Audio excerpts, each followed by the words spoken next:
एक वाक़या है जो बहुत से लोग जो हैं वो मंसूब करते हैं एक रूहानी शख्सियत से, लेकिन बहुत से लोग इसको एक लतीफ़े के तौर पर भी लेते हैं। और वो बात कुछ यूँ है कि एक साहब जो हैं वो बाज़ार में एक सुई ढूंढ रहे थे। किसी ने पूछा कि क्या गुम कर बैठे, जवाब मिला कि सुई गुम गई है। तो पूछने वाले ने पूछा कि क्या साहब आप सुई लेके इस बाजार में से गुजर रहे थे कि आपको सुई यहाँ पे तलाश करना पड़ रही है। तो वो मुस्कुरा के कहने लगे कि नहीं, वो सुई गुम तो मेरे घर के कमरे में हुई थी, लेकिन वहाँ पे अंधेरा बहुत है, रोशनी नहीं है, तो वहाँ पे मैं उसको तलाश नहीं कर सकता, इसलिए मैं उसको आज ढूंढने बाजार में आ गया हूँ।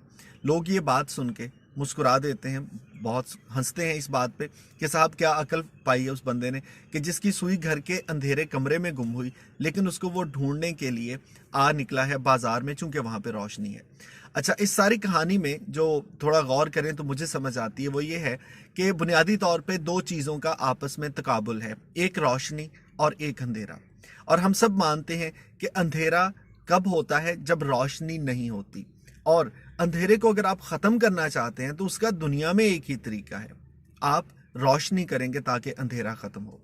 अब इस बात का ताल्लुक आजकल के हालात से कुछ यूँ है कि साहब आजकल के माशरे में नफ़रतें इतनी हो गई कि कोई बंदा किसी दूसरे बंदे की बात सुनने का रवादार नहीं है। कहते हैं जी कि हम किसी की बात क्यों सुने। अब ऐसे में कुछ सियासी सूरत हाल भी ऐसी आ गई कि एक ही घर में रहने वाले दस्तों गिरेबान होते हैं। एक दूसरे के साथ जब कोई एक बहस शुरू कर लें, कोई एक बयान जो आपके किसी सियासी लीडर ने दिया हो, जिस जमात से भी आप वाबस्ता हैं, उसको लेके हम इतना डिफेंड करने की कोशिश करते हैं कि भाई चूंकि ये मेरे लीडर ने कहा है तो ये बात बिल्कुल बरहक है, और जो आप कह रहे हैं ये तो ज़िंदगी में मुमकिन ही नहीं है और ये सरासर झूठ है।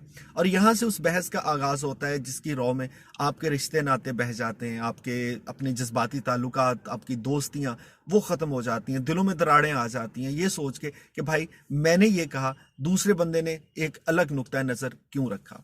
अब रोशनी और अंधेरे का हम तस्करा कर रहे थे कि जैसे अगर आप रोशनी लेके आते हैं तो अंधेरा ख़त्म होता है, अंधेरे को कभी अंधेरे के साथ ख़त्म नहीं किया जा सकता, ये हमने जान लिया। तो फिर इस नफ़रत को ख़त्म करने का तरीका क्या है?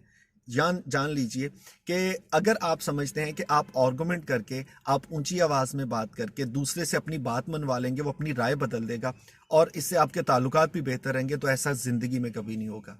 एक दूसरे की राय का एहतराम करना बहुत ज़रूरी है। और ऐसे में अगर आप चाहते हैं कि ये आपस की रंजिशें इन सियासी मामलात या किसी तफरकाबाजी की वजह से ख़त्म हो, तो उसका एक बहुत आसान सा हल है। आप इस अंधेरे को ख़त्म करना चाहते हैं ना, तो आपको रोशनी लेके आना पड़ेगी। और जब तक वो रोशनी मोहब्बत की, प्यार की, चाशनी की, आप दूसरे की इज़्ज़त और एहतराम की रोशनी नहीं लेके आएंगे, हमारे मुआशरे में से ये अंधेरा कभी ख़त्म नहीं होगा। और मुझे डर है कि ये अंधेरा आने वाले दिनों में और गहरा होता जाएगा।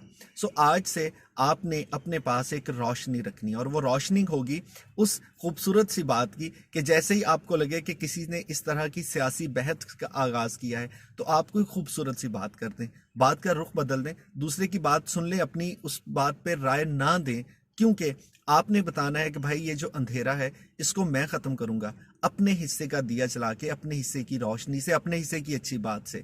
सो इन अंधेरों को अगर ख़त्म करना है तो भाई आज से एक दिया आपको, मुझे, हम सबको अपने हिस्से का जलाना पड़ेगा, ताकि हमारे मुआशरे में से ये तलखी नफ़रत कुछ तो कम हो।